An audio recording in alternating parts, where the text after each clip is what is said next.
Alhamdulillah karimir rahman alamal Quran khalaqal insan alamul bayan. Asyhadu an la ilaha illallah wa asyhadu anna Muhammadar Rasulullah. Allahumma shalli ala sayyidina Muhammad wa ala ali Muhammad. Allahumma ati nufusana taqwaha wa zakkiha anta khairu man zakkaha anta waliyuha wa maulaha rabbana zidna ilman nafi'an. Puji syukur kita sampaikan kepada Allah Subhanahu wa taala. Hari ini mudah-mudahan teman-teman sehat walafiat ya. Walaupun kondisi Medan lagi kurang bersahabat, baik itu cuacanya, alamnya, dan juga mungkin kondisi sosialnya. Dalam hal ini kita diuji dengan satu bencana nasional ya. Ini sudah naik menjadi bencana nasional karena memang dampak dari banjir ini luar biasa. Sampai hari ini beberapa daerah juga belum surut ya. Maka untuk teman-teman saudara kita maupun orang dekat kita yang terdampak banjir, terdampak bencana alam ini, mudah-mudahan Allah mudahkan segala urusannya ya. Ala hadhihi niyatis sholihah. Al-Fatihah. A'udzubillahi minasyaitonirrajim. Bismillahirrahmanirrahim. Alhamdulillahirabbil alamin. Arrahmanirrahim. Maliki yaumiddin. Iyyaka na'budu wa iyyaka nasta'in. Ihdinas siratal mustaqim. Siratal ladzina an'amta 'alaihim ghairil maghdubi 'alaihim waladdallin. Amin. Baik, teman-teman sekalian ya, enak nih hari ini manggilnya teman-teman ya. Karena sebaya insyaallah. Sebaya enggak sih? Enggak. Ya 11-12 lah ya. Misalnya 11 tahun 12 tahun bedanya gitu. Alhamdulillah hari ini kita bisa kembali melanjutkan kajian walaupun kondisinya mungkin banyak teman-teman kita yang nggak bisa hadir gitu ya. Karena apa? Karena memang kondisi banjir luar biasa, Masya Allah, kita nggak bisa pungkiri. Banyak teman-teman yang mau kajian kemudian mungkin terhalang ya. Apakah air bersih dan segala macam. Tapi mudah-mudahan itu nggak mengurangi keberkahan dari majelis ilmu, karena majelis ilmu itu bukan tentang berapa banyaknya orang, tetapi di situ ada keriduan antara yang mengajar dan yang diajar. Saya mengambil hikmah dari guru-guru saya, dia bilang sekalipun hanya ada satu murid, kamu harus tetap mengajar. Artinya apa? Ilmu itu harus tetap disampaikan. Bukan tentang berapa banyak yang mendengarkan, tetapi tentang berapa besar dampak yang akan dirasakan. Ya, karena salah satu ujian dari orang yang menyampaikan ilmu adalah Allah akan mengujinya dengan kondisi di mana dia diuji dengan ilmunya itu sendiri, gitu ya. Jadi tadi malam saya berbincang dengan salah seorang teman saya. Saya masih di Jakarta tadi malam. Iya, saya baru landing jam 8 pagi tadi. Karena mau ke kajian ini, ya, karena sudah dipublikasikan dan harus memenuhi janji. Seorang muslim itu harus selalu memenuhi janji, apapun keadaannya. Karena janji adalah kewajiban. Jadi saya baru landing jam 8, kemudian saya pulang ke rumah, beres-beres, siap-siap ke sini memenuhi kajian. Maka berapapun yang hadir, kewajibannya tetap menyampaikan ilmu. Saya berbincang dengan teman saya terkait dengan kesehatan mental. Dan saya merasa belakangan ini Allah menguji sendiri materi yang saya bikin. Jadi ada kondisi di mana materi-materi yang saya susun ternyata buat diri saya sendiri gitu. Oh begitu ya cara Allah menguji. Karena di Quran dikatakan, jangan kamu pikir kamu beriman, ya. Jangan kamu sangka ketika kamu menyatakan beriman, kemudian Allah tidak menguji imanmu, tidak. Allah akan menguji di situ. Allah akan uji. Jadi begitu materi-materi ini saya susun, kemudian itu terjadi kepada diri saya tidak menganggap itu sebagai sebuah, lah kok gue gitu ya. Tapi yang saya anggap adalah, oh ini adalah cara Allah menguji apa yang kita perjuangkan. Karena manusia akan diuji paling kuat pada apa yang dia kuat perjuangkan.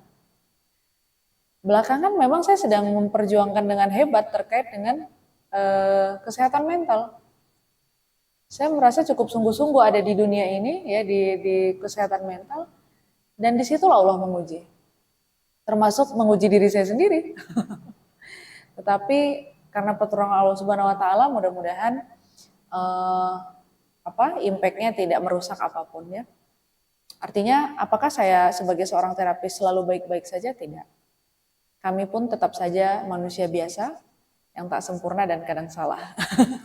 Namun di hatiku hanya satu, cinta untukmu luar biasa. Jadi terkait dengan luka batin, Saya juga manusia biasa yang melewati ini, dan sekali lagi materi-materi yang saya sampaikan adalah berkaitan dengan apa yang saya alami, kemudian ditemukan metode-metodenya dalam psikologi modern dan juga psikologi Islam, dan juga dari tadabbur ayat-ayat Al-Quran yang saya pelajari, sehingga tidak ada satu hal pun mudah-mudahan ya yang mengganggu keimanan kita kepada Allah, kecuali ketika Allah uji kita tambah beriman.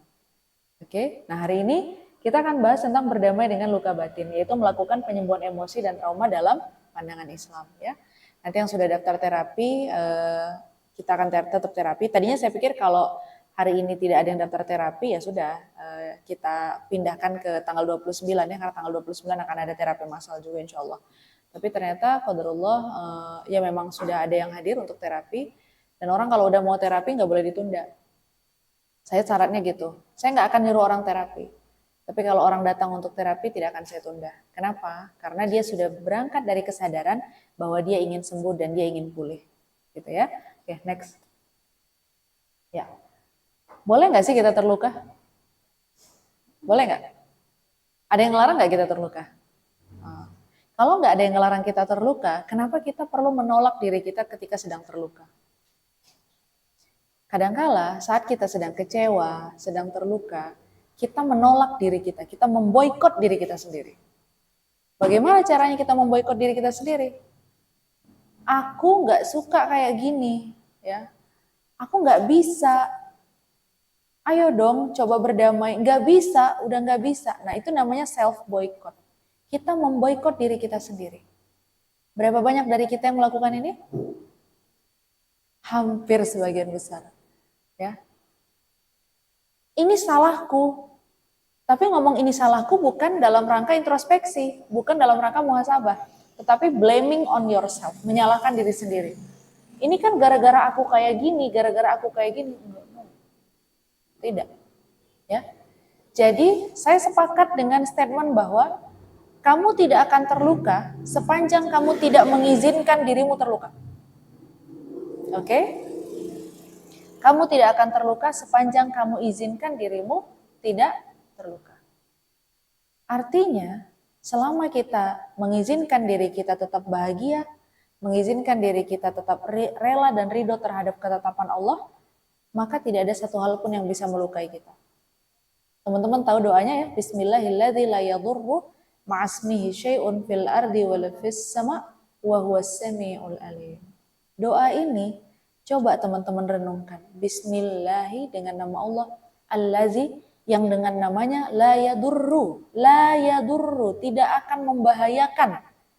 Syai'un fil ardi wala fis sama, sesuatu apapun di bumi maupun di langit, ya. Artinya kalau sudah disebut nama Allah, segala sesuatu sudah didampingkan dengan nama Allah, tidak ada satu hal pun yang melukai kita, insya Allah. Bahkan kalau sudah pistol di depan lehermu, kalau Allah tidak mengizinkan, gak akan pernah sedikit pun ujung pistol itu melukaimu. Bahkan kalaupun pistolnya ditembak ke leher kita, gitu ya, kalau Allah tidak mengizinkan malaikat Israel melakukan tugasnya mencabut nyawa, kita akan tetap baik-baik saja. Kalau teman-teman punya keyakinan ini, kita tidak akan takut dengan apapun. Saya barusan nyampeinnya merinding. Kenapa? Karena saya merasakan bagaimana nama Allah menemani hidup saya. Dalam perbincangan saya dengan teman saya tadi malam, saya bilang rasanya hidup yang saya jalani sekarang ini bukan karena usaha saya sendiri, tapi karena doa banyak sekali orang. Karena kalau dipikir pakai akal manusia hampir nggak mungkin. Di usia saya yang sekarang, sudah menyelesaikan pendidikan S2, Alhamdulillah berkat pertolongan Allah. Kemudian saya punya beberapa hal yang dilakukan secara bersamaan, sampai teman-teman saya bertanya, gimana kamu mempelajari semua itu, Put? Saya bilang saya juga nggak tahu. Nggak tahu. Saya bisa mempelajari beberapa bidang secara bersamaan dalam waktu singkat, saya nggak tahu gimana caranya. It's just happened like that. Ya gitu aja. Maka apa yang paling hebat di dalam hidup ini?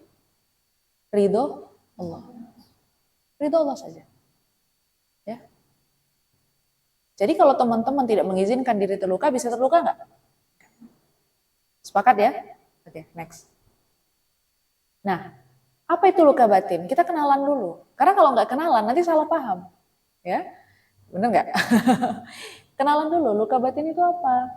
Luka batin adalah pengalaman emosional negatif yang belum terselesaikan, seperti trauma, konflik, atau kekecewaan. Jadi kita mungkin pernah emosi negatif ya, ada 6 emosi utama di dalam diri manusia. Mungkin kita pernah sedih, jijik, marah, takut, kecewa, terluka, dan segala macam. Jadi rasa sakit itu ya kemudian tidak berhasil didamaikan di dalam diri sehingga dia menjadi luka batin. Ibarat tangan kita kesayat pisau, gak pernah ditutup lukanya dan gak pernah dicari obatnya. Mungkin gak dia sembuh. Dia akan menjadi koreng yang bahkan lebih dalam lagi. Oke? Nah, apa bahayanya luka batin? Teman-teman bisa lihat. Dampak psikologisnya stres, cemas dan depresi. Ada yang merasakan?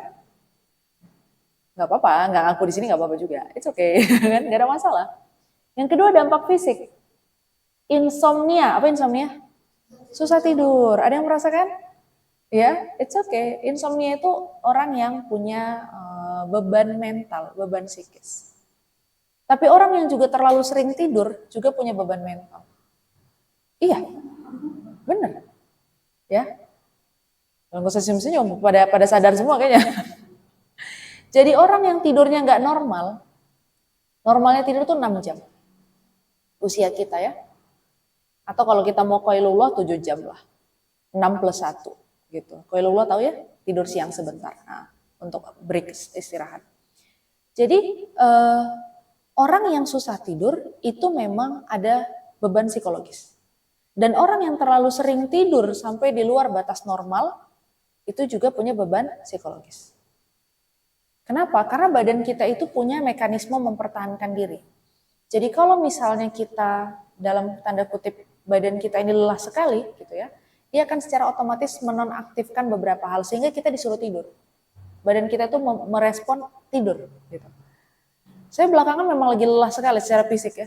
Fisik iya, psikis iya gitu karena banyak target kan. Target kantor. Ada teman yang nasehatin, istirahat Put. Saya bilang belum bisa, masih padat, istirahat. Ayo, ambil waktu istirahatmu sendiri, kata dia. Kamu tahu, orang kayak kamu ini, nanti istirahatnya cuma 1. Gimana, saya bilang? Dibuat sakit. Oh, janganlah. Jadi gitu dong. Iya, karena kamu gak ngasih hak buat tubuhmu. Karena kamu gak kasih hak buat tubuhmu, nanti tubuhmu akan secara otomatis membuat itu. Oh janganlah kalau gitu, saya liburan dulu. Ya tapi nggak liburan juga, ya nggak liburan juga. Maksudnya ngambil waktu jeda sebentar. Nah, dampak fisiknya seperti itu, ya. Kemudian psikosomatik. Psikosomatik itu adalah penyakit fisik yang nggak ketahuan sebabnya apa. Psikosomatik saya adalah gemetaran. Jadi kalau saya dalam keadaan cemas, panik, itu seluruh tubuh saya gini, gemetar hebat, parah. Nanti kalau udah dirilekskan lagi, dia akan pelan-pelan hilang gemetarnya itu. Tapi saya tahu itu psikosomatis saya. Karena saya ngerasa badan saya kayak kesetrum. Ya. Iya, lagi duduk tiba gitu, kayak kesetrum. Itu psikosomatik. Biasanya pemicunya adalah hal-hal psikologis. Ya. Karena nggak mungkin badan tiba-tiba kesetrum kan? Nggak normal itu, nggak normal. Nggak normal sekali duduk tiba-tiba kesetrum gitu, nggak mungkin dong. Gitu. Kecuali kita duduk di atas gardu listrik gitu ya. Itu mungkin. Tapi kalau duduk biasa nggak mungkin. Ya. Jadi psikosomatis. Lalu sosial. Kesulitan membangun hubungan yang sehat dengan siapapun. Okay? Dengan orang tua, dengan teman, dengan keluarga, dengan pasangan, dengan teman kerja, akan mengalami kesulitan membangun hubungan yang sehat. Ya, next. Oke. Nah, penyebab luka batin apa? Banyak. Ini yang terbesar, trauma masa kecil. Ya. Makanya saya kalau terapi orang, itu yang pertama muncul biasanya adalah yang berkaitan dengan keluarga. Kenapa? Karena keluarga adalah lembaga pertama yang menanamkan nilai-nilai. Termasuk ikut menanamkan luka. Oke, satu paket. Saat kita tanam bunga, mungkin akan tumbuh rumput. Ya. Orang tua kita berniat baik, tapi bisa jadi ikut tumbuh rumput. Artinya apa? Ya kita nggak tahu tuh. Ada aja hamanya. Bahkan orang tua yang paling lembut sekalipun, dia berpotensi menyakiti anak. Sangat potensial. Itulah dinamisnya manusia, ya. Dia tidak ada yang statis. Nah, yang kedua, ekspektasi yang tidak terpenuhi. Kegagalan mencapai harapan besar. Dulu ada fase hidup saya yang saya sesali. Ada. Sangat saya sesali. Saya bilang, andai bagian ini bisa di-skip dari dalam hidup saya, akan saya skip. Saking kan terlalu terpukulnya saya di bagian itu. Jadi saya punya ekspektasi dan harus tercapai. Saat itu pikiran saya udah ikhtiar sebaik mungkin. Saya bilang niat saya nggak buruk, niat saya baik. Tapi ternyata hasilnya menurut Allah nggak sesuai dengan yang saya bayangkan. Itu menjadi kekecewaan besar. Bertahun-tahun saya berdamai dengan itu. Saya bilang pengen gua hapus nih pengalaman ini dari hidupku. Tapi ternyata di satu titik saya menyadari, justru kejadian itulah yang paling banyak mengubah saya. Part yang paling saya benci tadi, hari ini saya syukuri. Karena hari ini saya sadari itu adalah bagian yang mengubah hidup saya cukup besar. Ya, gak usah disebut apa. Intinya, emosinya itu akan bercampur. Bahwa apakah saya menyesal pernah melewati fase itu? Iya, pada saat itu ya. Muncul dalam pikiran saya, andai saja waktu itu nggak terjadi. Nah, ini bagian yang nggak boleh ya. Pengandaian terhadap sesuatu yang udah terjadi itu nggak boleh. Tapi kalau berandai dengan sesuatu yang belum terjadi boleh. Asal diarahkan kepada harapan. Oke, diarahkan kepada harapan. Misalnya gini, andai aja saya bisa jadi menteri. Nah, ini kan belum terjadi, ya. Boleh. Tapi kalau misalnya andai aja saya lahirnya laki-laki, ini nggak boleh. Pengandaian terhadap sesuatu yang sudah terjadi itu namanya menolak takdir. Oke, tetapi pengandaian terhadap sesuatu yang belum terjadi, dia bisa diubah menjadi harapan. Jelas ya, teman-teman ya? Nah, pada saat saya bilang andai aja saya nggak pernah melewati fase itu, andai saja saya tidak pernah berdoa, karena saya untuk minta kejadian itu saya berdoa sungguh-sungguh. Jadi itu adalah kejadian yang saya minta, tapi pas datang saya nyesal. Sampai saya bilang, apa ini hukuman dari Allah karena saya memaksa Allah ya? Apa ini hukuman dari Allah karena saya maksa doanya? Ya, pokoknya aku maunya itu. Dikasih sama Allah. Baik nggak? Enggak ternyata. Ternyata nggak baik. Oke? Jadi Allah punya rencana terhadap apapun. Tapi hari ini, fase itu sangat saya syukuri. Karena itu adalah salah satu stasiun perubahan terbesar dalam hidup saya. Stasiun ya, kita ini akan melewati stasiun-stasiun besar dalam hidup kita yang mengubah beberapa hal. Jadi hidup tuh kalau santai-santai aja nggak asik memang, nggak asik. Jadi kalau Allah taruh kita kadang di atas, kadang di bawah, kadang happy, kadang gedebuk gitu, ya udah jalanin aja. Nanti paham kok, oke? Akan ada suatu masa di mana kita akan paham kenapa Allah memberikan kita melewati itu, gitu ya. Konflik interpersonal, ada masalah dengan keluarga, pasangan, atau teman, itu bisa menjadi penyebab luka batin. Oke? Pernah nggak dikasih izin jalan-jalan sama orang tua? Atau misalnya saya pengennya jadi A, orang tua saya pengennya saya jadi B. Gitu ya. Kemudian ketidakmampuan memaafkan, nggak mampu memaafkan diri sendiri atau orang lain. Nah ini. Makanya katanya untuk sembuh dari luka batin itu, nomor satunya kuncinya memaafkan. Tapi memaafkan bukan melupakan. Oke? Iya. Memaafkan bukan melupakan. Gak mungkin kita bisa melupakan sesuatu di usia kita yang sudah dewasa ini. Ada teman saya putus cinta. Put, gimana caranya aku bisa melupakan dia? Oh, gampang, saya bilang. Ada dua caranya. Pertama, kau amnesia. Ya, amnesia nih. Oke. Kedua, kalau kau nggak bisa pakai cara yang pertama, sini aku ambil kepalamu, aku antukin 40 kali ke dinding. Biar apa? Biar lupa. Kok gitu pun? Iya, karena tidak mungkin. Usia kita usia dewasa, ingatan kita bukan ingatan semu, sudah ingatan pasti. Tidak ada ceritanya kita bisa melupakan. Yang ada adalah terima, lalu lepaskan. Ketika otak kita menganggap itu adalah informasi sampah dan tidak penting, dia akan keluar dengan sendirinya. Jelas ya? Tapi kalau otak kita masih lupakan dia, repetition make habits. Jadi ketika otak secara berulang-ulang disuruh melupakan sesuatu, yang terjadi sebaliknya. Kata otak apa? Ingat terus. Karena otaknya dikasih stimulus, disuruh melupakan. Ya, otaknya dikasih makan. Maka cara terbaik untuk melupakan sesuatu adalah diterima lalu dilepaskan. Sehingga secara otomatis otak akan menganggap itu sebagai sampah informasi. Dan sampah informasi akan terbuang dengan sendirinya. Tanpa harus kita lupakan. Jelas ya? Jadi jangan dipaksa diri untuk melupakan sesuatu. Kalau lagi ingat, terima aja. Oh iya, lagi ingat, terima. Diterima aja. Ada masalah apa? Kan hanya ingat, bukan terjadi. Hanya ingat kan? Iya. Tapi kita biasanya ingat sekaligus mencampurkan emosi. Ya kan? Ingat tapi emosinya nyampur. Akhirnya kita marah, kecewa, nangis, dan segala macam. Jelas ya teman-teman? Nah, jadi ketidakmampuan memaafkan itu mempersulit untuk kita keluar dari luka batin itu ya, untuk pulih. Next.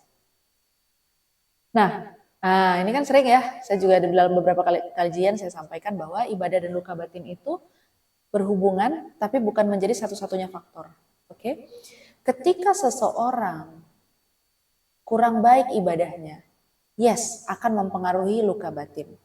Ketika seseorang memperbaiki ibadahnya, yes, mungkin akan membantu pemulihan luka batin. Tetapi bukan berarti semua yang terluka batinnya penyebabnya adalah dari ibadah. Tidak. Luka batin itu perjalanan psikologis manusia. Maka faktor penentunya bukan hanya ibadah. Banyak hal. Banyak sekali. Pengalaman kurang menyenangkan yang tadi ya. Interaksi, kekecewaan, kehilangan, kesedihan, itu semua bisa menjadi penyebabnya. Oke? Jadi bukan satu-satunya faktor. Dalam Islam, ibadah memang membawa ketenangan. Tetapi luka batin seringkali memerlukan pendekatan lebih seperti terapi untuk melepaskan emosi negatif yang terpendam. 3 hari yang lalu, saya ke Jakarta untuk ikut rapat kerja nasionalnya Darul Quran. Rapat kerjanya dibuka oleh Kiai Yusuf Mansur. Ya. Lalu beliau membacakan sholawat, panjang sekali, hampir 1 jam. Sholawatnya biasa, ya, cuma sallallahu ala Muhammad sallallahu alaihi wasallam, itu doang. Tapi tiba-tiba air mata saya menetes dan sepanjang itu saya menangis. Apa yang kurang dalam diri saya? Saya sadari suatu hal. Putri kamu kurang zikir. Kurang zikir, Put. Itu yang membuat hatimu gak tenang. Zikir tapi sedikit. Zikir tapi cuma habis sholat. Ternyata itu masih sedikit.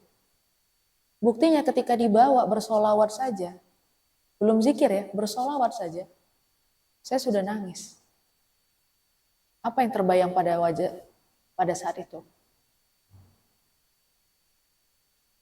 Saya ini berdakwah untuk melanjutkan risalahnya Rasulullah. Saya ngasih kajian untuk meneruskan apa-apa yang diajarkan oleh Rasulullah. Tapi ujian yang saya alami gak seberat Rasul. Saya gak harus kelaparan. Makan saya cukup. Saya gak dilempari dengan kotoran. Saya gak harus diboikot. Gak harus kehilangan orang-orang yang disayangi.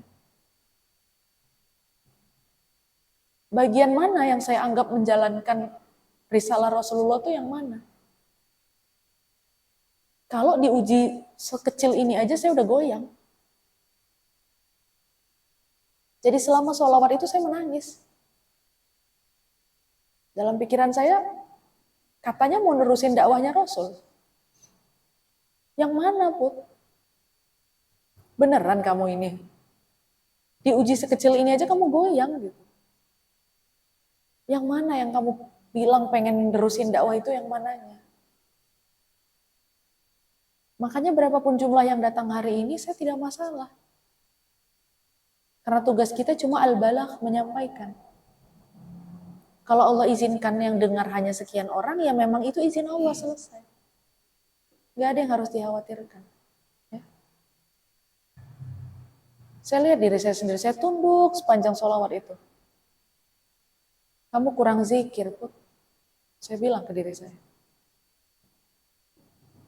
Again, yang berdiri atau duduk di hadapan teman-teman sekarang ini, yang duduk di hadapan kalian sekarang ini, bukan orang yang sempurna, tapi orang yang juga diuji dengan naik turunnya keadaan hidup.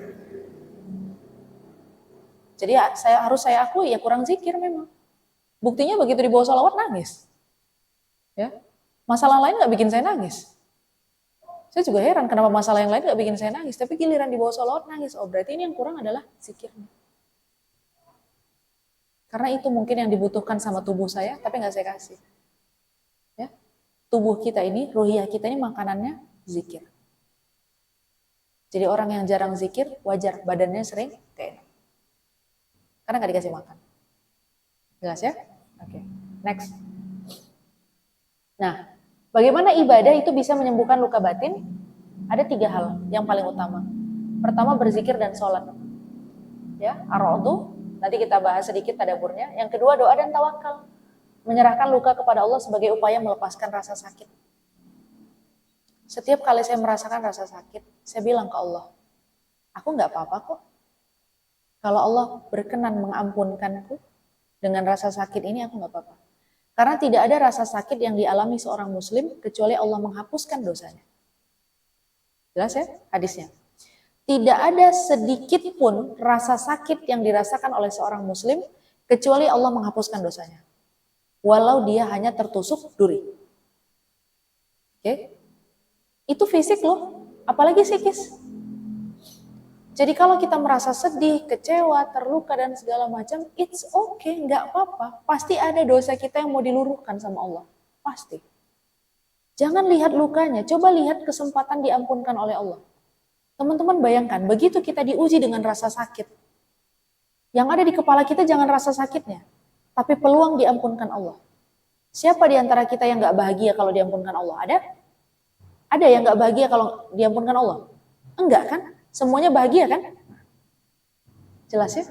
Jadi ketika kita diuji dengan rasa sakit, lihatlah lebih jauh. Bahwa ada dosa kita yang mau diampuni Allah, kita pasti bahagia. Nggak jadi itu sedihnya. Ngapain sedih? Orang mau diampunkan sama Allah. Ngapain sedih? Orang mau dikasih kebaikan sama Allah. Ngapain sedih? Orang yang diampunkan Allah dosa-dosanya apa yang dijanjikan oleh Allah? Pertama sekali, harta yang banyak. Ya, Surah Nuh ayat 10-12. Harta yang banyak, anak-anak yang banyak, keberlimpahan hidup, air hujan, dan segala macam. Semuanya hal baik.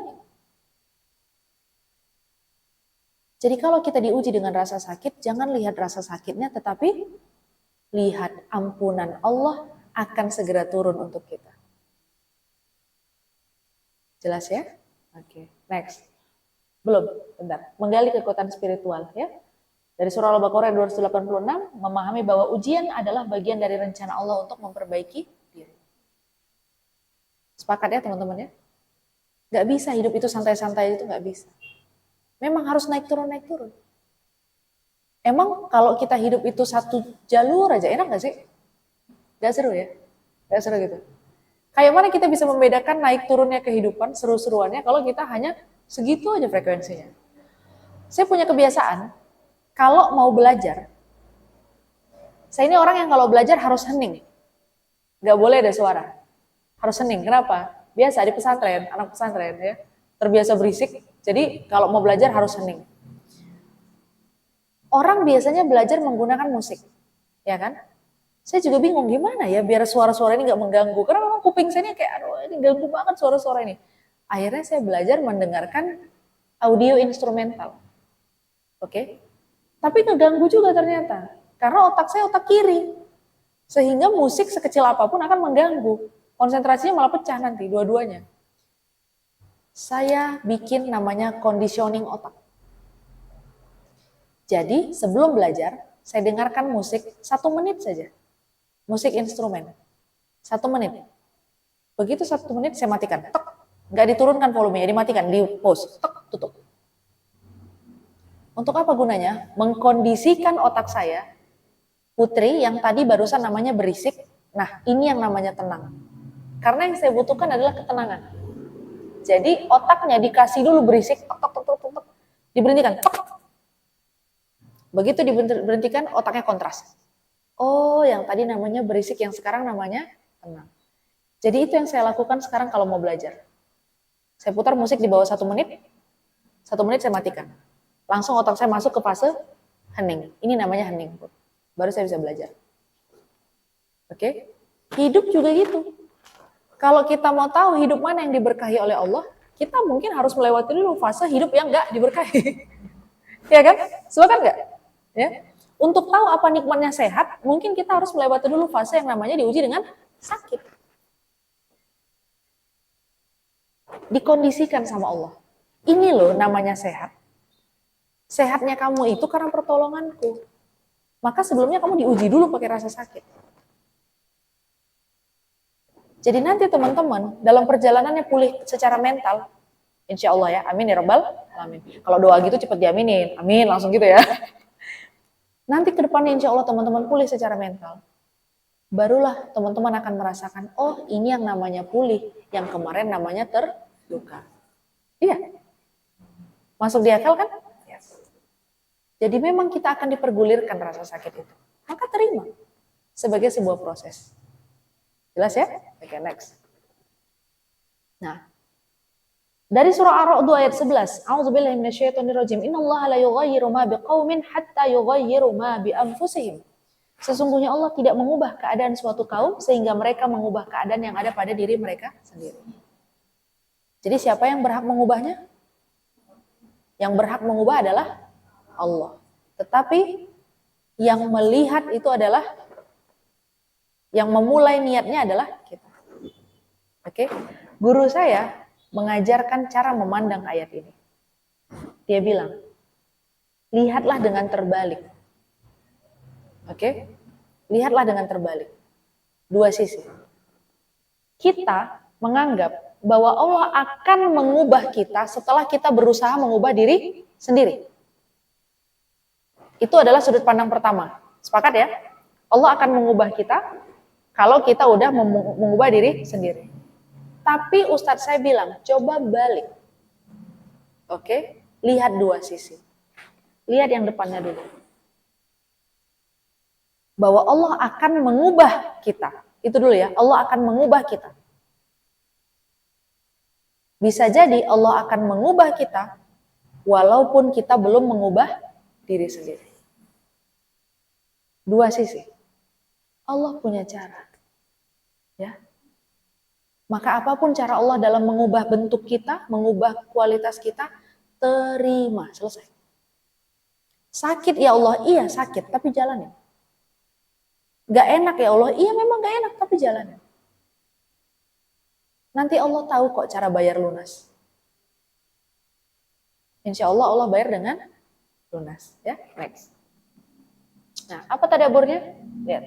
Tolong dirimu sendiri, ubah yang mampu kita ubah. Pertama, secara mindset, perubahan itu membutuhkan usaha dari diri sendiri dengan keimanan yang kokoh. Sekali lagi, jangan pernah menghambakan ikhtiar. No. Ya. Orang yang menghambakan ikhtiar itu nanti ditugurnya sama Allah. Tahu menghambakan ikhtiar? Ini kan karena saya melakukan bla bla bla. Sehebat apapun ikhtiar kita, kalau Allah tidak mengizinkan, nggak terjadi. Oh, ini kan karena saya. Nggak ada. Jelas ya?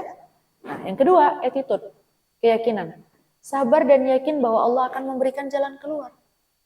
Tidak ada kesedihan abadi dan tidak ada kesenangan abadi. Jadi kalau hari ini teman-teman merasa gelisah, gundah gulana, nggak ada kesedihan yang abadi. Nggak ada. Karena yang abadi itu hanya Allah. Manusia bukan makhluk abadi. Maka semua perjalanan hidup manusia juga tidak abadi. Termasuk rasa sedih. Oke? Tapi tergantung. Apakah kita mau mengabadikannya dalam diri kita? Dijadikan museum? Ini bahaya nih. Ya. Tahu dijadikan museum? Lukanya dikumpulin, dikoleksi. Wah ada luka ini nih, wah ada luka ini nih. Gitu. Karena saya punya teman yang dalam dirinya traumanya semuanya trauma. Serius. Saya punya teman yang dalam dirinya semuanya trauma. Aku nggak bisa lihat ular. Kenapa? Aku trauma sama ular. Oke. Nah, tiba-tiba besok nggak bisa Put. Aku nih trauma banget sama gelap. Jadi aku nggak bisa gelap-gelapan, aku tuh harus terang. Oke. Besoknya lagi, nggak bisa, aku trauma ini. Saya bilang, ini semua badan ini penuh trauma, Kak. Ya, ada. Tapi dia nggak saya terapi. Kenapa? Karena udah sudah berpisah, sudah nggak ketemu lagi sebelum saya mengambil terapi. Tapi saya menyadari itu, dia banyak sekali traumanya. Saking kan banyaknya traumanya, ada satu momen di mana dia harusnya nangis. Dia harusnya menangis. Normalnya manusia itu akan menangis. Tapi apa yang terjadi? Dia nggak nangis, yang nangis saya. Ya. Kenapa saya nangis? Karena saya sedih ngelihat keadaan dia. Itu kejadian yang kalau terjadi ke semua orang nggak mungkin nggak nangis, pasti nangis. Pasti nangis. Tapi dia tidak menangis. Malah saya yang nangis. Saya tungguin dia, kamu nggak sedih? Dia diam gitu kan. Dia cerita ngomong. Tapi berapa menit sekali dia ngeblank. Kalau dia ngeblank dia gini, gitu. Jadi saya nangis ngelihat dia. Karena normalnya orang di fase itu pasti akan menangis. Tidak mungkin tidak. Ya. Tapi dia tidak menangis. Karena banyaknya luka di dalam dirinya. Nah, jangan dimuseumkan ya. Jangan dimuseumkan. Gak usah.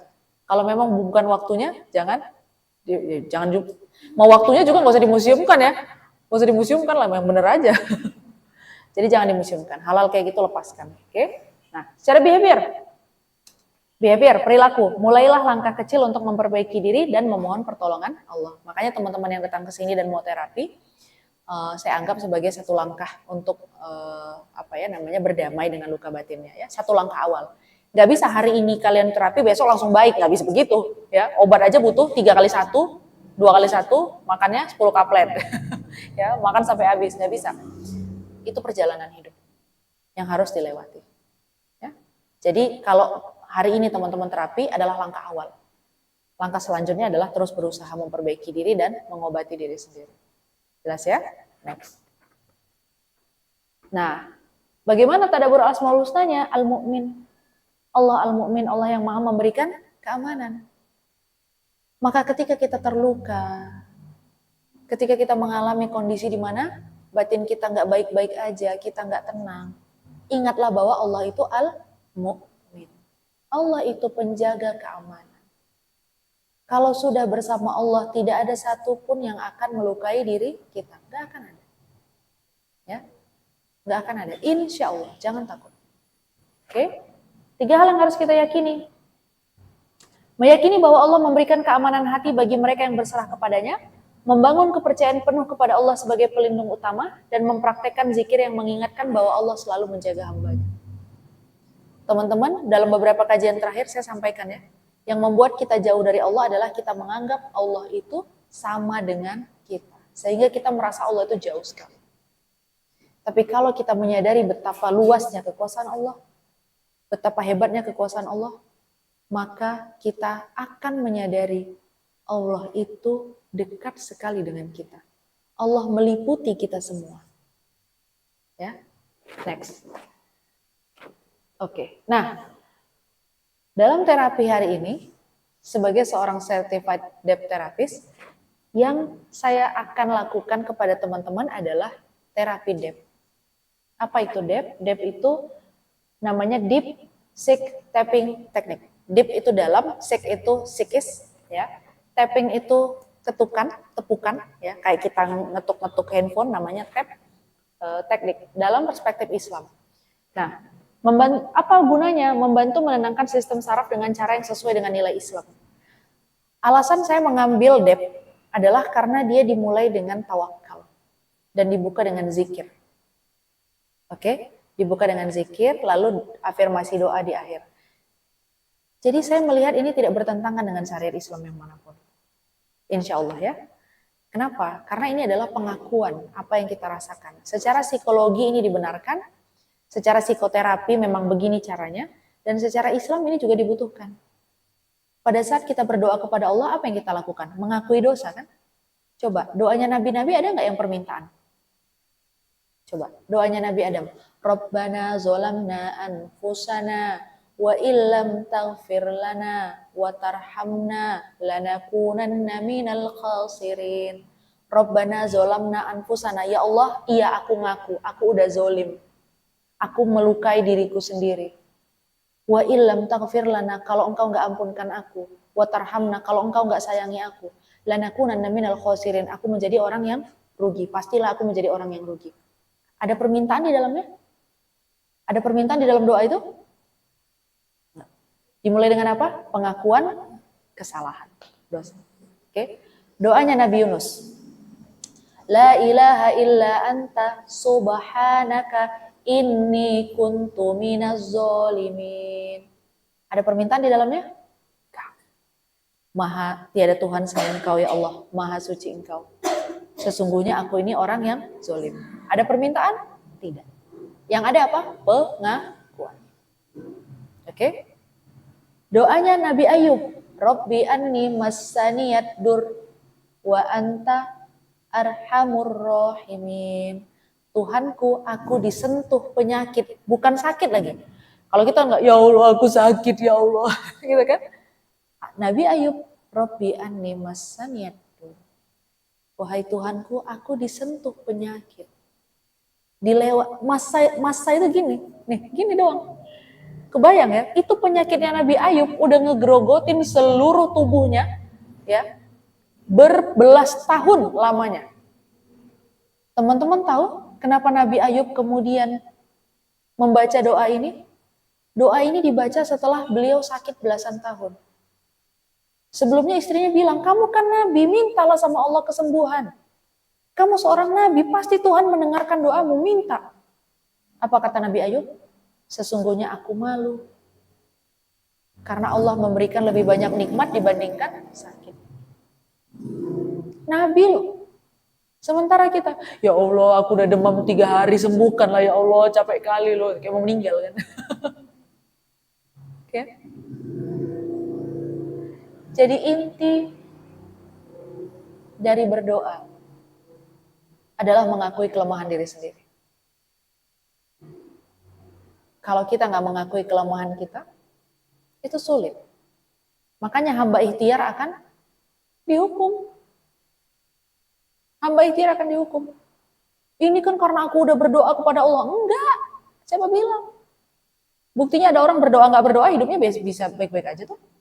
Ya. Karena intinya bukan pengabulannya. Doa itu intinya bukan pengabulannya. Doa itu, inti dari doa adalah mengakui kelemahan di hadapan Allah Subhanahu wa Ta'ala. Itulah inti doa. Jelas ya? Oke. Nah, fokus pada surrender atau tawakal sebagai inti dari proses penyembuhan. Jadi penyembuhan luka batin terbaik itu adalah tawakal.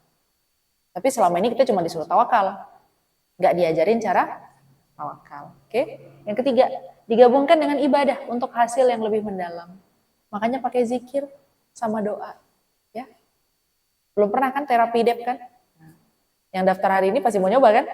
Iya, bismillah. Nanti kita coba ya. Rasakan sendiri efeknya. Karena udah banyak yang ngerasain efeknya kayak, ya Allah Kak, hidupku Masya Allah banget ya setelah terapi. Ya Alhamdulillah, itu pertolongan Allah, bukan karena saya. Ya. Saya hanya bantu saja dengan izin Allah. Kalau nggak izin Allah, nggak akan mungkin itu terjadi. Oke? Efek positifnya, emosi lebih stabil, hubungan interpersonal lebih baik, ibadah menjadi lebih khusyuk dan ringan. Kadangkala doa kita itu tidak didengar Allah, bukan karena doanya nggak baik. Tetapi pada saat kita berdoa, dalam hati kita masih ada penolakan terhadap takdir Allah. Maka kotor. Oke, kita berdoa, tapi di dalam diri kita masih menyimpan luka. Kita nggak suka ini, nggak suka itu, nggak senang ini, nggak senang itu, nggak terima ini, nggak terima itu. Bagaimana mungkin kita meminta kepada Allah dalam kondisi masih punya marah kepada Allah? Paham ya? Ini dua hal yang bertentangan. Kita mau berdoa, tapi hati kita penuh dengan kecewa. Nggak mungkin. Sangat nggak mungkin. Oke? Next. Nah, karena ini udah jam 11:30, nanti kita langsung saja terapi setelah ini. Terapi itu ada 4 prosesnya. Kalau pakai DEP. Power of surrender. Kekuatan dari bertawakal. Oke? Life review terapi. Nanti kita akan melewati fase-fase hidup. Ya, fase-fase hidup. Emotional energy. Dia akan menggunakan energi, emosi, lalu tapping energi. Akan mengetuk-ngetuk. Jadi nanti yang terapi, ya saya kasih dulu, kita akan mengetuk kurang lebih 18 titik di tubuh kita. Ya, karena ini massal banyak. Kalau yang private saya pegang sendiri, saya yang ketuk sendiri. Tapi kalau massal yang ngetuk adalah teman-teman. Saya kasih titiknya, oke? Pertama, ketukannya itu adalah 4 jari, begini. Oke, 4 jari. Ya. Lakukan dengan kencang dan kuat. Ya, senyamannya aja. Ini kalau di tubuh kalian ada energi negatif ini sakit. Tapi kalau nggak ada energi negatif ini biasa aja. Saya ketuk ini biasa aja, nggak sakit. Tapi nanti kalau ada di situ ada nyimpan sesuatu, dia akan sakit. Oke, 4 jari ketuk. Ya. Titik yang diketuk pertama adalah kepala. Caranya gini. Ini ada puncak kepala, belakangnya dikit. Nah, oke, boleh begini, boleh gini. Oke, saya udah mulai keluar nih. Ya. Yang kedua adalah dahi, begini. Oke, nah lakukan bersilang. Kalau tangan kanan ketuk bagian kiri, kalau tangan kiri ketuknya bagian kanan. Ya. Jadi kalau dari kepala, dahi, kemudian pelipis samping alis persis di sini. Oke, ya. Nah ini saya lagi sakit nih, berarti nyimpan nih. Karena saya lagi sakit. Ini saya ketuk sakit, nyimpan berarti. Oke. Baru di bawah mata. Ya, nanti saya kasih kode-kodenya. Kepala, jidat atau dahi, ya, pelipis, bawah mata. Kalau misalnya terlalu tipis ini bisa 2 atau 3 jari aja, gitu, tergantung. 4 bagus ya, lebih kuat, tapi bisa 3, bisa 2. Nah, setelah itu adalah di sini nih, bawah hidung. Oke, bawah hidung, lalu dagu, bawah mulut. Nanti saya akan bilang dagu, persis bawah mulut ya. Lalu di sini, dada, pas di bagian tengah, yang ada pertemuan tulangnya, bawahnya. Nah, situ. Oke, ini kalau orangnya nyimpan, ini bahkan sampai kayak bolong. Padahal ketukan saya biasa aja, normal. Tapi kalau lagi nyimpan, itu bisa sakit banget. Sampai ada teman saya bilang, Put, bolong ini dadaku. enggak bolong. Oke, dari dada, perut. Tangan kanan ketuk kiri, tangan kiri ketuk kanan. Oke, gini. Pukulnya begini. Ya. Lalu pergelangan dalam yang ini. Ya, pergelangan dalam. Nanti kalau ada yang pakai jam tangan dibuka dulu aja. Ya. Lalu pergelangan luar. Tangan luar. Boleh gini, boleh gini. Jelas ya? Gitu pun tangan kiri. Apa dulu tadi? Coba tangan kiri yang kepala. Oke. Kalau saya bilang dahi, alright. Pelipis, bersilang. Oke. Bawah mata, bagus. Bawah hidung, dagu. Oke. Perut. Ya. Pergelangan dalam. Ya, boleh gini terserah. Pergelangan luar. Di sininya ya. Oke, jelas ya? 18 titik. Sudah? Nanti apapun yang dirasakan harus diakui. Jadi psikoterapi itu adalah pengakuan emosional. Kalau memang lagi nggak nyaman, bilang nggak nyaman. Kalau memang lagi nggak oke, bilang nggak oke. Bisa ya? Next. Nah, alhamdulillah kita sampai di penghujungnya. Dan setelah ini kita akan langsung terapi.